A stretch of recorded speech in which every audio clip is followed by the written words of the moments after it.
Hello friends, welcome back to our YouTube channel Bodhisattva PCS. As you know कि हमारे finance minister के द्वारा union budget 2022-23 already release किया जा चुका है। तो आज के सेशन में हम इसके विभिन्न आयाम को डिटेल से एनालिसिस करेंगे। ठीक है, यदि आपने प्रीवियस ईयर के क्वेश्चन का एनालिसिस किया होगा बीपीएससी प्रीलिम्स और मेंस का, तो आपको पता चल गया होगा कि बजट जो है एग्जामिनेशन के लिहाज से कितना इंपॉर्टेंट है। यदि बात करी जाए प्रारंभिक परीक्षा की, तो इसमें जो है डायरेक्ट फैक्चुअल और एनालिटिकल क्वेश्चन पूछे जाते हैं। वहीं मेंस आंसर राइटिंग में, पूरे आंसर राइटिंग में बजट का जो भी डेटा है वो फॉर्डर का काम कर सकता है और हमारे आंसर राइटिंग को जो है काफी डायनेमिक बनाता है और आंसर गेन करने की संभावना को भी बढ़ा देता है। तो चलिए शुरू करते हैं यूनियन बजट 2022-23। शुरू करने से पहले आपसे रिक्वेस्ट है, यदि नए हैं चैनल पे तो चैनल को सब्सक्राइब करके बेल का आइकन दबा दीजिए ताकि कोई भी लेटेस्ट नोटिफिकेशन आप तक आसानी से पहुंच सके और हम भी अच्छे कार्य करने को लेके जो है आपके लिए मोटिवेट हो सके। देखिए, बजट शुरू करने से पहले जो नए बच्चे हैं उन्हें थोड़ा सा बता दूं कि बजट जो है एक एस्टिमेट होता है किसी दिए हुए टाइम पीरियड का, जिसमें हम सरकार का इनकम और एक्सपेंडिचर के बारे में चर्चा करते हैं। यही अनुमान होता है। यदि हिंदी में कहें कि एक निश्चित अवधि के लिए आय और व्यय का अनुमान। यदि भारतीय संविधान के अनुच्छेद 112 की बात करें, 112 की बात करें, तो इसमें जो है यूनियन बजट को एनुअल फाइनेंशियल स्टेटमेंट के तौर पे जाना जाता है, अर्थात वार्षिक वित्तीय विवरण के तौर पे इसे जाना जाता है। तो ये हो गया बेसिक चीज बजट के बारे में। अब आते हैं मेन मुद्दे पे। ठीक है, my dear friends, I would like to make you confirm that कि आपको पता होगा कि हम अमृत महोत्सव मना रहे हैं आजादी का, और इसको 100 साल पूरा करने में अभी 25 साल जो है, 25 साल का गैप है। तो इन 25 सालों में सरकार का क्या जो है एम है, सरकार का विजन क्या है, सरकार किस तरीके से जो है भारत को इन 25 सालों में डेवलप करना चाहती है, इसके बारे में इस बजट में बताया गया है कि सूक्ष्म आर्थिक अर्थात माइक्रो इकोनॉमिक्स स्तर पर जो है समग्र कल्याण पर बल देते हुए व्यापक आर्थिक विकास में जो है सरकार मदद करने वाली है। साथ साथ सरकार डिजिटल अर्थव्यवस्था और फिनटेक के बारे में भी काफी ज्यादा कार्य करने वाली है। As you know my dear friend, ये फिनटेक होता है फाइनेंस और टेक का मिश्रण है। ठीक है, तो इसे हम फिनटेक बोलते हैं, अर्थात फाइनेंस में, वित्त प्रबंधन में टेक्नोलॉजी का उपयोग जो है फिनटेक होता है। ठीक है, टेक्नोलॉजी समर्थित विकास की बात की गई है कि हम जो भी विकास करेंगे उसमें टेक्नोलॉजी का बहुत ज्यादा महत्व रहेगा।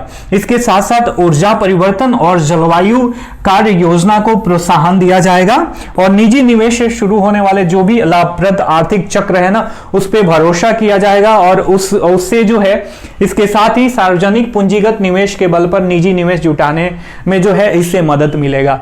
तो ये हमने देखा कि सरकार इन 25 सालों में जो है किस तरीके का काम करना चाहती है, किन किन सेक्टर में किस तरीके का काम करना चाहती है और भारत को जो है विकसित अर्थव्यवस्थाओं की श्रेणी में लाने की कोशिश करेगी। ये सारे विजन्स हैं सरकार के। ठीक है, अब आगे एक एक इसकी 4 प्राथमिकताएं के बारे में बात करी गई है बजट में कि हमारा जो है 4 प्राथमिकताएं क्या है बजट का। पहला है पीएम गति शक्ति योजना, दूसरा है समावेशी विकास अर्थात इंक्लूसिव ग्रोथ। इंक्लूसिव ग्रोथ का मतलब होता है माय डियर फ्रेंड्स कि सबका विकास हो, विकास में कोई पीछे ना छूट जाए। ठीक है, उसके बाद है उत्पादकता में वृद्धि और निवेश उद्यमान अवसर और ऊर्जा परिवर्तन तथा जलवायु कार्य योजना। तथा चौथी प्राथमिकता है यह निवेशों का वित्त पोषण है। ठीक है, तो ये बजट की 4 प्राथमिकताएं हैं। क्वेश्चन यहां से प्रिलिमिनरी एग्जामिनेशन में बहुत ही आराम से और आसानी से क्वेश्चन अराइज हो सकता है, तो आप ध्यान में रखिएगा कि बजट की 4 प्राथमिकताएं कौन कौन सी हैं, पूछ देगा तो आपको पता होना चाहिए माय डियर फ्रेंड। अब एक एक करके हम देख लेते हैं। पहला देखेंगे हम गति शक्ति योजना के बारे में। गति शक्ति के, पीएम गति शक्ति के बारे में जो है बजट में क्या बताया गया है। देखिए, पीएम गति शक्ति जो है सतत विकास का एक रूपांतकारी दृष्टिकोण है।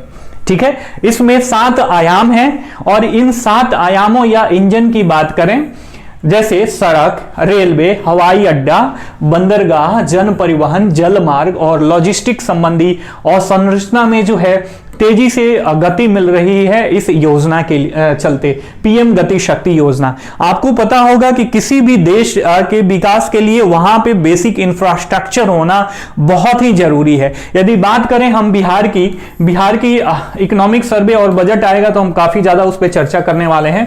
केंद्रीय बजट को अलाइन करके बिहार की बात करी जाए तो देखिए यहाँ पे बेसिक इंफ्रास्ट्रक्चर की काफी ज्यादा कमी है, तो कंपनियां यहाँ पे इन्वेस्टमेंट नहीं करती और बिहार जो है अन्य राज्यों की तुलना में विकास करने में जो है काफी पिछड़ा हुआ है। ठीक है, तो यही बात करी जा रही है पीएम गति शक्ति योजना की। 4 इंजन है इसके, 7 इंजन है, 7 इंजन के बारे में हमने देखा। और इस जो गति शक्ति योजना है, पीएम गति शक्ति योजना, इससे काफी योगदान मिल रहा है और ये सारी सेक्टर्स जो हैं, इसके सारे 7 पार्ट्स जो हैं काफी ज्यादा प्रगति कर रहे हैं। इसमें आगे बताया गया है कि वर्ष 2022-23 में एक्सप्रेसवे के लिए पीएम गति शक्ति मास्टर प्लान तैयार किया जाएगा। ठीक है, किसके लिए? एक्सप्रेसवे के लिए, ताकि लोग और वस्तुओं का जो है त्वरित आवाजाही संभव हो सके। और 2022-23 में राष्ट्रीय राजमार्ग नेटवर्क में जो है 25,000 किलोमीटर का विस्तार किया जाएगा। तो ये मेंस के इनपुट के लिए काफी इंपॉर्टेंट है। मेंस आंसर राइटिंग जब आप करते हो तो आपको इकोनॉमिक सर्वे जो जिसपे मैंने कल डिटेल एनालिसिस का वीडियो ऑलरेडी अपलोड कर दिया है, यदि आपने मिस किया है तो वीडियो के नीचे जो डिस्क्रिप्शन बॉक्स है ना, उसमें दिया हुआ लिंक आप वहां से फॉलो कर सकते हो। ठीक है, अब आगे देख लेते हैं रेल मार्ग के बारे में जो है क्या चर्चा किया गया है। देखिए, स्थानीय व्यापार और आपूर्ति श्रृंखलाओं को बढ़ाने के लिए जो है एक स्टेशन एक उत्पाद की संकल्पना इस बजट में की गई है। तो मैं यहां से आपको एक चीज कंफर्म करना चाहूंगा कि यहां से my dear friend question prelims में किस तरीके का एराइज होगा। ठीक है, क्वेश्चन कैसे एराइज होगा, जैसे कोई कह दे कि एक स्टेशन एक उत्पाद की संकल्पना का उद्देश्य क्या है, स्थानीय व्यापार और आपूर्ति श्रृंखलाओं को बढ़ाना। तो क्वेश्चन यहां से इस तरीके से एराइज हो सकता है, तो आप इसको ध्यान में रखिएगा। ठीक है, या क्वेश्चन मेंस में भी आप आंसर राइटिंग करते हो तो जहां पर रिलेवेंट लगे आपको इसका उपयोग आप कर सकते हो। ठीक है, इसमें आगे बताया गया है कि 2022-23 में देशी विश्व स्तरीय प्रौद्योगिकी और क्षमता वृद्धि कवच के तहत जो है रेल नेटवर्क में 2000 किलोमीटर और इसमें जोड़ा जाएगा रेल नेटवर्क को। ठीक है, अगले 3 साल के दौरान इसमें 2 एम जो है टारगेट किया गया है। इसमें पहले में जो है 400 उत्कृष्ट वंदे भारत रेलगाड़ियों का निर्माण करना, और दूसरे में है मल्टी मॉडल लॉजिस्टिक के लिए 100 पीएम गति शक्ति कार्गो टर्मिनल जो है विकसित किया जाएगा। तो रेलवे के बारे में बजट 2022-23 में ये मुख्य परिचर्चाएं हैं जो प्रीलिम्स और मेंस के लिहाज से इंपॉर्टेंट है। अब एग्रीकल्चर सेक्टर में देखा जाए, एग्रीकल्चर सेक्टर प्रीलिम्स और मेंस के लिहाज से काफी इंपॉर्टेंट सेक्टर होता है। यदि हम बीपीएससी की बात करी जाए, एज यू नो कि बीपीएससी की जो सोसाइटी है, सॉरी माफ कीजिएगा, बीपीएससी नहीं, बिहार की जो सोसाइटी है, बिहार की इकोनॉमिक जो व्यवस्था है वो एग्रीग्रियन है। काफी ज्यादा वहां पे कृषक लोग रहते हैं और कृषक अर्थव्यवस्था है, कृषि पे ही सब लोग निर्भर करते हैं। तो प्रीलिम्स और मेंस के लिहाज से जो है कृषि काफी इंपॉर्टेंट हो जाता है। इसमें बताया गया है यूनियन बजट में कि देश भर में जो है रसायन मुक्त प्राकृतिक खेती को बढ़ावा दिया जाएगा। किससे? केमिकल फ्री एग्रीकल्चर का जो है कॉन्सेप्ट लाया गया है पहले ही, और इसको जो है इस साल और हम बढ़ाएंगे। इसमें किया क्या जाएगा कि गंगा के किनारे जो है, गंगा जैसे गंगा बेसिन हो गया, तो गंगा के अगल बगल में 5 किलोमीटर के दायरे में जो है किसानों को प्रोत्साहित किया जाएगा कि आप लोग जो है रासायनिक कृषि मत करें। ठीक है, तो इससे क्या होगा, एक तो गंगा को स्वच्छ रखने में भी हमें लाभ मिलेगा, और दूसरा रसायन का जो कुप्रभाव पड़ता है हमारे स्वास्थ्य पे, उसका भी दुष्परिणाम वो भी थोड़ा सा मिटिगेट हो जाएगा। थोड़ा सा क्या, बहुत मिटिगेट हो जाएगा। ठीक है, तो यही बताया गया है कि प्रथम चरण में गंगा नदी के किनारे 5 किलोमीटर चौड़े कॉरिडोर में स्थित किसानों की भूमि पर ध्यान केंद्रित किया जाएगा। माय डियर फ्रेंड, अब आगे देखते हैं। इसमें फसल आकलन, भूमि रिकॉर्डों के डिजिटलीकरण और कीटनाशकों एवं पोषक तत्वों के छिड़काव के लिए जो है किसान ड्रोन के उपयोग को बढ़ावा दिया जाएगा। अब देखिए यहां पे किसान ड्रोन तो ठीक है, किसान ड्रोन कौन जो है अफोर्ड कर सकता है? जो लोग बड़े किसान हैं, जिनका जो है जोत आकार ज्यादा है, जिन पे पूंजी ज्यादा है, उनकी कैपेसिटी जो है परचेजिंग पावर ज्यादा है, वो लोग जो है ड्रोन अफोर्ड कर सकते हैं। एज यू नो कि बिहार की बात करी जाए, हम चूंकि we are preparing for BPSC, हमारा मेन टारगेट है बिहार बीपीएससी, तो बीपीएससी को टारगेट करके हम एनालिसिस कर करके पढ़ते जाते हैं। तो यहां पे हम क्या सजेशन दे सकते हैं कि आपको पता होगा कि बिहार में जो है जोत आकार किसानों का काफी छोटा है, क्योंकि ऑलरेडी आप जानते हो कि बिहार की जो जनसंख्या है बहुत ज्यादा है और भूमि पे, एग्रीकल्चर भूमि पे बिहार का दबाव, बिहारी जनसंख्या का दबाव जो है बहुत ज्यादा है। और जनसंख्या अधिक होने के कारण जो बड़ी भूमि होती है भाइयों में बट जाती है, छोटी भूमि हो जाती है और लोग गरीब हो जाते हैं। इसके चलते एक मुद्दा तो ये भी है गरीब होने का, तो कहां से लोग अफोर्ड कर पाएंगे ड्रोन को? तो ये यहां से लाभ उन्हीं को मिलेगा जिनका जो है जोत आकार ज्यादा है और जिनकी परचेजिंग पावर, जो धनी किसान है उनके लिए यहां पे फायदा मिल सकता है, या पंजाब हरियाणा के यहां पे जो ऑलरेडी वेल वर्स्ड किसान है उनको ये इससे फायदा हो सकता है। ठीक है, बिहार को कुछ ज्यादा फायदा नहीं होने वाला है। ठीक है, इसमें आगे बताया गया है कि 2023 को अंतरराष्ट्रीय कद्दन वर्ष, मिलेट वर्ष, जो मोटे अनाज होते हैं उसके रूप में जो है मनाने का निर्णय लिया गया है यूएन के द्वारा, यूनाइटेड नेशन के द्वारा निर्णय लिया गया है, ये ध्यान में रखिएगा। ठीक है, और इस घोषणा के बाद जो है इसी को ध्यान में रखते हुए सरकार ने कटाई उपरांत मूल्यवर्धन के साथ साथ घरेलू खपत बढ़ाने, देश विदेश में बाजरा उत्पादों की ब्रांडिंग करने को पूर्ण सहयोग देने की घोषणा करी है। अच्छा, एक चीज मैं आपको यहां बताना चाहूंगा, ध्यान में रखिएगा।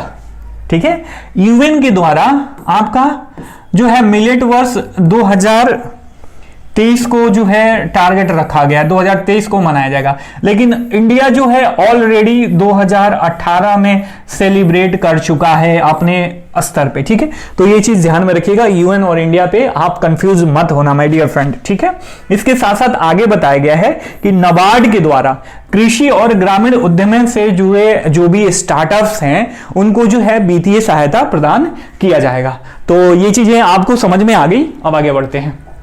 ठीक है, इसमें आगे बताया गया है, एग्रीकल्चर से ही रिलेटेड है, देख लेते हैं रिवर इंटरलिंकिंग परियोजनाओं के बारे में।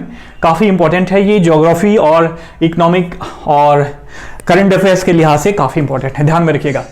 केन बेतवा संपर्क परियोजना, एज यू नो। अब यहां पे देखिए, जब केन बेतवा की बात, देखिए जो भी इकोनॉमिक सर्वे और बजट में जो भी टर्मिनोलॉजी, जो भी योजना परियोजना और जो भी थोड़ा सा अनयूजुअल टर्म जो है यूज किया गया है, उस पर मैं एक अलग से वीडियो बनाऊंगा, ताकि क्वेश्चन जो है वहां से भी अराइज होता है इनडायरेक्टली। यूपीएससी में अर्थात आईएएस के एग्जाम में जो है काफी ज्यादा क्वेश्चन पूछा जाता है, बीपीएससी भी ना कैसे ना पकड़वा के ऐसे घुमाने की कोशिश करे तो पूछता है, यूपी पीसीएस की तैयारी कर रहे हो तो उसमें भी पूछता है। तो ये चीजें ध्यान में रखिएगा। तो केन बेतवा आपको पता होना चाहिए, केन बेतवा रिवर कहां से ओरिजिनेट होती है, कहां बहती है, किन की ट्रिब्यूटरी है, ये सारी चीजें आपको पता होना चाहिए। ठीक है, अब ध्यान में रखना। तो हम बात कर लेते हैं बजट की, इकोनॉमिक पर्सपेक्टिव से, कि केन बेतवा संपर्क परियोजना जो कि 44,600 करोड़ लगभग का एस्टिमेट है, इसको क्रियान्वित किया जाएगा, जिसका उद्देश्य किसानों को। अब देखिए यहां से मैं थोड़ा सा और रोकना चाहूंगा आपको, रुक जाइए, शांत हो जाइए। मैं आपको यहां से क्वेश्चन अराइज करना चाहूंगा कि हाल ही में कोई क्वेश्चन पूछे कि जो नदी जोड़ो परियोजना है उससे क्या क्या लाभ मिलेगा भारतीय अर्थव्यवस्था को, या भारतीय किसानों को, या भारतीय आमजन को। यदि क्वेश्चन इस तरीके से अराइज हो मेंस में, तो देखिए यहां का डेटा कितना इंपॉर्टेंट है। केन बेतवा से क्या लाभ होगा? किसानों की 9.08, मतलब इसको अप्रॉक्स 9 मान लीजिए, 9 लाख हेक्टेयर भूमि को जो है सिंचाई सुविधाएं अवेलेबल हो जाएंगी, सिंचाई सुविधाएं मिल जाएंगी, 62 लाख लोगों को पेयजल आपूर्ति होगा, ठीक है, 103 मेगावाट पन बिजली और 27 मेगावाट सौर ऊर्जा जो है उपलब्ध होगा इससे, इस योजना से, अकेले इस योजना का जो है हम अगर लाभ को कंसीडर करें तो ये हो जाएगा, ठीक है, इतना इंपॉर्टेंट है, आप ध्यान में रखिएगा। इसके अलावा 5 नदी जोड़ो परियोजना और 5 नदी संपर्कों की बात करी गई है, ध्यान में रखिएगा, सबको ज्योग्राफिकली आपको याद करना है माय डियर फ्रेंड, ठीक है। दमन गंगा पिंजाल योजना, पार तापी नर्मदा योजना, गोदावरी कृष्णा योजना, कृष्णा पिन्नार योजना और पिन्नार कावेरी की मसौदा जो है डीपीआर को अंतिम रूप से दे दिया गया है। तो जो ये 5 रिवर लिंकिंग परियोजना है ना, ये आपको पांचों को जो है याद रखना है, ठीक है। आपको ये जो हो गया करंट अफेयर्स अर्थात बजट के लिहाज से और ज्योग्राफी के पर्सपेक्टिव से भी, ठीक है। अब आगे बढ़ते हैं। अब देखिए इसमें पर्वतमाला की भी बात करी गई है, पर्वतों में जो है आवागमन को सुनिश्चित करने के लिए इसमें जो है राष्ट्रीय रोपवे विकास कार्यक्रम शुरू किया जाएगा, पर PPP stand for public private partnership, ठीक है, प्रारूप में लाया जाएगा। इसमें आगे बताया गया है कि 2022-23 में 60 किलोमीटर लंबी 8 रोपवे परियोजनाओं के लिए जो है कॉन्ट्रैक्ट भी जो है संविदाएं भी दी जाएगी लोगों को, ठीक है। तो हमने ये जाना। अब एमएसएमई के बारे में जान लेते हैं, माफ कीजिएगा,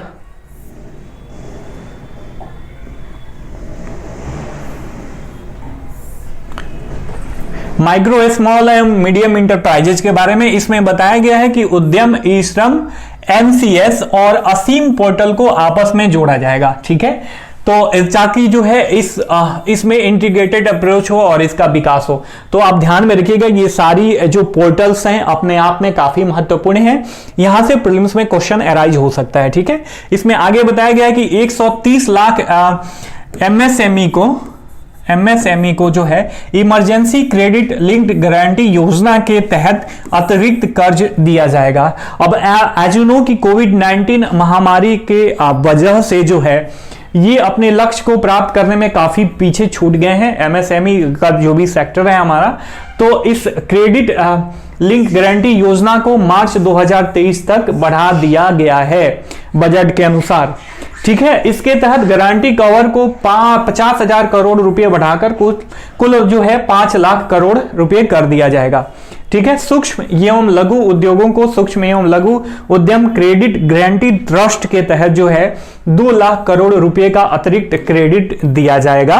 तथा आगे बताया गया है कि रेंजिंग एवं एक्सेलरेटिंग एमएसएमई परफॉर्मेंस के तहत जो है ये प्रोग्राम है, इसके तहत 6,000 करोड़ रुपए परिव्यय से जो है इसको शुरू किया जाएगा ताकि एमएसएमई सेक्टर का विकास हो और हमारे लोगों को जो है रोजगार मिल सके, ठीक है। अब हम देख लेते हैं कौशल विकास एवं गुणवत्तापूर्ण शिक्षा के लिए सरकार क्या क्या जो है कही है इस योजना में, इस परियोजना में। चलिए देखते हैं, ठीक है।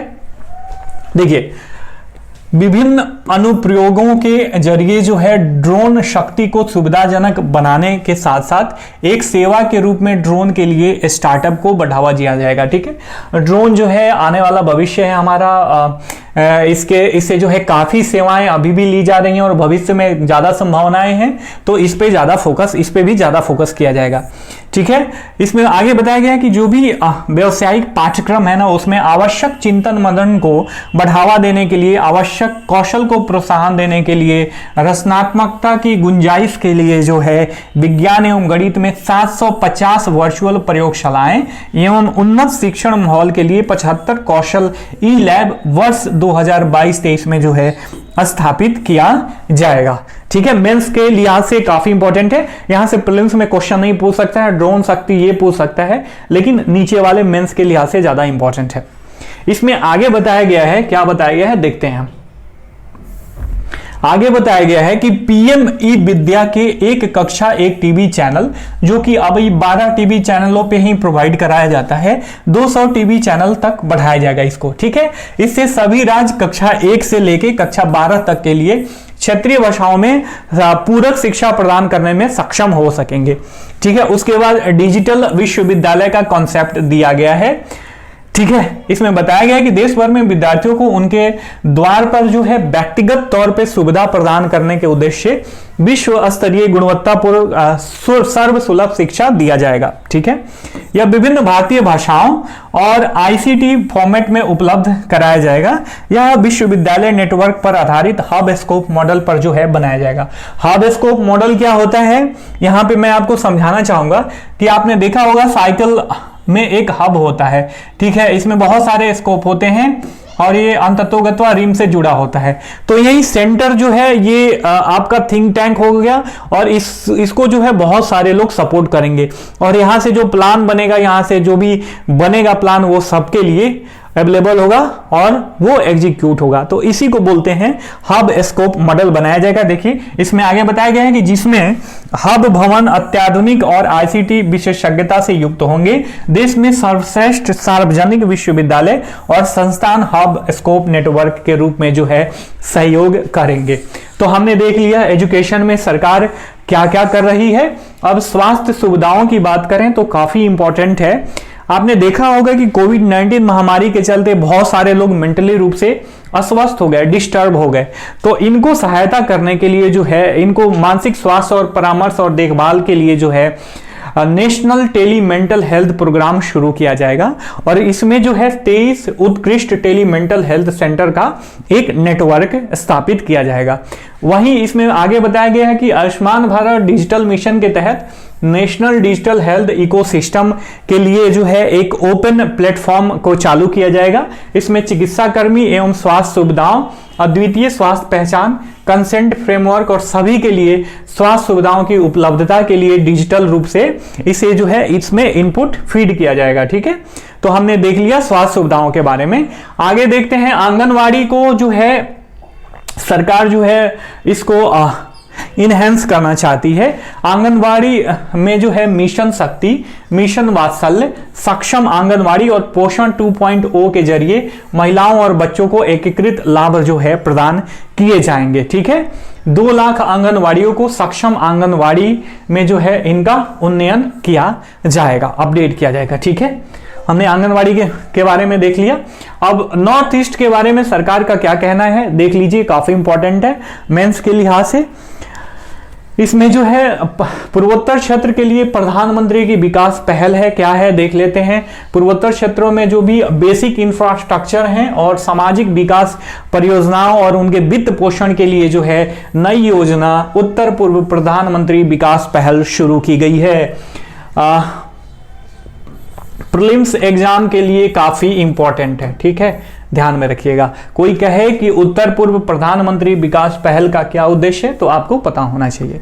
आगे इसमें बताया गया कि इस योजना के तहत युवा और महिलाओं को जो है आजीविका गतिविधियों में समर्थ बनाने के लिए 1500 करोड़ रुपए का जो है शुरुआती आवंटन भी किया गया है। काफी जो है प्रशंसनीय कार्य है। आगे बढ़ते हैं। आगे जो है जीवंत ग्राम कार्यक्रम के बारे में चर्चा किया गया है। आपने देखा होगा, यदि आप मैप देखोगे तो देखोगे नॉर्थ इंडिया के बहुत सारे गांव हैं जो चाइना से अटैच हैं या नेपाल से अटैच हैं, भूटान से अटैच हैं। तो उनमें जो है क्या है कि वहां पे जनसंपर्क और जो भी सुविधाएं हैं काफी कम है। तो उनको जो है डेवलप करने के लिए, जिनमें छिटपुट आबादी है, सीमित संपर्क है और बुनियादी ढांचे जो है कम है, उनके विकास के लिए जो है जीवंत ग्राम कार्यक्रम शुरू किया गया है। तो कोई कहेगा कि भैया जीवंत ग्राम कार्यक्रम क्या है, जीवंत ग्राम कार्यक्रम क्या है, तो आपको पता होना चाहिए इसका लक्ष्य। अब सनराइज अवसर, पहले हम सनराइज को समझ लेते हैं। देखिए कभी कभी ना शब्द जो है खुद में एक व्याख्या होता है। सनराइज का मतलब एज यू नो की जो सुबह होती है उसका मतलब क्या होता है, एक आशा होता है, मतलब पूरा दिन आएगा, मतलब इसमें बढ़ोतरी होगी, आने वाला समय जो है दिन है। तो सनराइज का मतलब ये। सनराइज अवसर का मतलब क्या हुआ, जो भी अभी हमारे पास अवसर हैं ये आने वाले समय में ज्यादा इनका इनहांसमेंट होगा, ये ज्यादा एक्सपेंड करेंगे, इसमें ज्यादा जो है सारी सुविधाएं और विश्व जो है इन्हीं के थ्रू आगे बढ़ने वाला है। इसी के बारे में बात करी गई है सनराइज अवसर में, जिसमें आर्टिफिशियल इंटेलिजेंट, भूस्थानिक प्रणाली, ड्रोन, सेमीकंडक्टर, इकोसिस्टम, अंतरिक्ष अर्थव्यवस्था, जीनोमिक्स, फार्मास्यूटिकल, हरित ऊर्जा और स्वच्छ गतिशीलता प्रणालियों जैसे सनराइज अवसरों में जो है अनुसंधान और विकास के लिए सरकारी योगदान उपलब्ध कराने की बात बजट में की गई है। ठीक है, अब ऊर्जा परागमन और जलवायु कार्य योजना के बारे में देख लेते हैं। इसमें बताया गया है कि वर्ष 2030 तक स्थापित सौर विद्युत का 280 गीगावाट लक्ष्य हासिल करने के लिए उच्च दक्षता के सौर मॉड्यूल्स के निर्माण के लिए उत्पादन से जुड़े प्रोत्साहन के लिए 19,500 करोड़ रुपए का अतिरिक्त आवंटन किया गया है। ये कुछ ज्यादा मतलब कॉम्प्लिकेटेड है, इसको डिकोड करने की कोशिश यदि मैं करूं तो इसमें बताया गया है कि 2030 तक जो है स्थापित सौर विद्युत का 280 गीगावाट लक्ष्य हासिल करना है और इसके लिए सरकार जो है बहुत सारा योगदान देगी, जिसमें 9500 करोड़ रुपए का आवंटन भी अभी किया गया है एक्स्ट्रा। ठीक है, इसमें बताया गया है कि ताप विद्युत संयंत्रों में 5 से 7% बायोमास पैलेट्स फायर किए जाएंगे, बायोमास को जलाया जाएगा। ठीक है, इससे होगा क्या, इससे वार्षिक रूप से 80 MMT कार्बन डाइऑक्साइड की बचत होगी और इससे जो है जो भी हमारा इन्वायरमेंटल पॉल्यूशन होता है ये तो पहला मिटिगेट हो जाएगा। उसके बाद किसानों के लिए अतिरिक्त आय और स्थानीय लोगों के लिए रोजगार के अवसर भी मिलेंगे और खेतों में पराली जलाने रोकने में भी मदद मिलेगी। ठीक है, इसमें आगे बताया गया है कि कोयला गैसीकरण करने और उद्योग के लिए कोयले को रसायनों में परिवर्तित करने के लिए 4 पायलट परियोजनाएं की स्थापना की जाएगी। ठीक है, कृषि वानिकी अपनाने वाले जो भी अनुसूचित जाति और जनजाति के लोग हैं उनको भी वित्तीय सहायता देने की बात जो है इसमें की गई है। अब लास्ट में हम देख लेते हैं फिजिकल मैनेजमेंट, काफी इंपॉर्टेंट है। यहां से क्वेश्चन तो एराइज ही होता है कि राजकोषीय घाटा कितना है, राजस्व घाटा कितना है, प्राथमिक राजस्व घाटा कितना है, ये सारी चीजें, प्राथमिक घाटा कितना है, तो ये सारी चीजें देख लेते हैं। देखिए 2021-22 में जो है बजट अनुमान कितना था, 34.83 लाख, मतलब बजट था इतना का। संशोधित अनुमान कितना हो गया, बढ़ गया 37.7 लाख करोड़। तो ये मान लीजिए संशोधित अनुमान, बजट अनुमान ये तो उतना महत्वपूर्ण नहीं है, लेकिन आप नीचे वाले को ध्यान में रखिएगा। वर्ष 2022-23 में कुल अनुमानित व्यय जो है 39.45 लाख करोड़ रुपए रखा गया है। ठीक है, और इसी साल अर्थात वर्ष 2022-23 में उधारी के अलावा कुल प्राप्तियां 22.8 लाख करोड़ रुपए जो है अनुमानित किया गया है। चालू वित्त वर्ष में राजकोषीय घाटा जीडीपी का 6.9% है, जो कि बजट अनुमान में 6.8% की तुलना में जो है वर्ष 2022-23 में राजकोषीय घाटा जीडीपी का 6.4% जो है अनुमानित है। ठीक है, तो 2022-23 में यदि कोई पूछे कि राजकोषीय घाटा जीडीपी का कितना परसेंट अनुमानित है तो 6.4% आपको पता होना चाहिए। ठीक है, एट लास्ट में कुछ और इंपॉर्टेंट टर्म्स हम देख लेते हैं जो एग्जामिनेशन के लिहाज से, बेसिक टर्मिनोलॉजी की बात करी जाए उसके लिहाज से और करंट अफेयर्स के लिहाज से काफी इंपॉर्टेंट है। तो हम बात करेंगे फिजिकल डेफिसिट के बारे में, रेवेन्यू डेफिसिट के बारे में, इफेक्टिव रेवेन्यू डेफिसिट के बारे में और प्राइमरी डेफिसिट के बारे में। इसके बारे में चर्चा करने से पहले इस टर्मिनोलॉजी को देख लेते हैं। पहली बात कि फिजिकल डेफिसिट क्या होती है, जब टोटल एक्सपेंडिचर जो है गवर्नमेंट का ज्यादा हो, जो भी रेवेन्यू कलेक्शन होता है उससे, तो हम कहेंगे कि सरकार को राजकोषीय घाटा हुआ, जिसमें उधारी को निकाल दिया जाता है, उधारी को जो है निकाल दिया जाता है। ठीक है, वही बात राजस्व घाटा की करें, जब राजस्व व्यय जो है राजस्व आय से अधिक हो तो राजस्व घाटा होता है। प्रभावी राजस्व घाटा, जब राजस्व घाटा में से स्टेट गवर्नमेंट्स को दिए गए उन अनुदानों को निकाल दिया जाता है जिन अनुदानों से संपत्ति का निर्माण होता है और आय बढ़ने की संभावना है, तो उसको बोलते हैं इफेक्टिव रेवेन्यू डेफिसिट। और प्राइमरी डेफिसिट क्या होता है, फिजिकल डेफिसिट में से जब भी हम सरकार के द्वारा इंटरेस्ट पेमेंट घटा देते हैं तो उसे फिजिकल प्राइमरी डेफिसिट बोला जाता है। अब हम देख लेते हैं, हम एक्चुअल अनुमान देखेंगे 2020-21 का, पहले सबका, उसके बाद हम बजट एस्टिमेट देखेंगे 2022-23 का, हम इन दोनों को नहीं देखेंगे। ठीक है, तो प्राइमरी डेफिसिट देखा जाए तो ये 5.8% के बराबर है। वहीं इफेक्टिव रेवेन्यू डेफिसिट जो कि ऑरेंज से डिनोट किया गया है ये 6.2 के बराबर है। वहीं रेवेन्यू डेफिसिट की बात करी जाए तो ये 7.3 के बराबर है। यहीं फिजिकल डेफिसिट की बात करी जाए तो ये 9.2 के बराबर है। ठीक है, वहीं अगर 2022-23 का बजट अनुमान देखें तो आप देखिए प्राइमरी डेफिसिट जो है यह 2.8% के बराबर है, और ये आपका जो फिजिकल रेवेन्यू डेफिसिट है 2.6% के बराबर, रेवेन्यू डेफिसिट 3.8% और फिजिकल डेफिसिट जो है 6.4% का इसका अनुमान लगाया गया है। तो ये थे बजट 2022-23 के इंपॉर्टेंट फैक्ट्स और एनालिसिस। आई होप कि आपको वीडियो का कंटेंट अच्छा लगा होगा तो वीडियो को लाइक करना, चैनल को सब्सक्राइब करना। हम फिर मिलेंगे, तब तक के लिए साइनिंग ऑफ, टेक केयर, जय हिंद, जय भारत।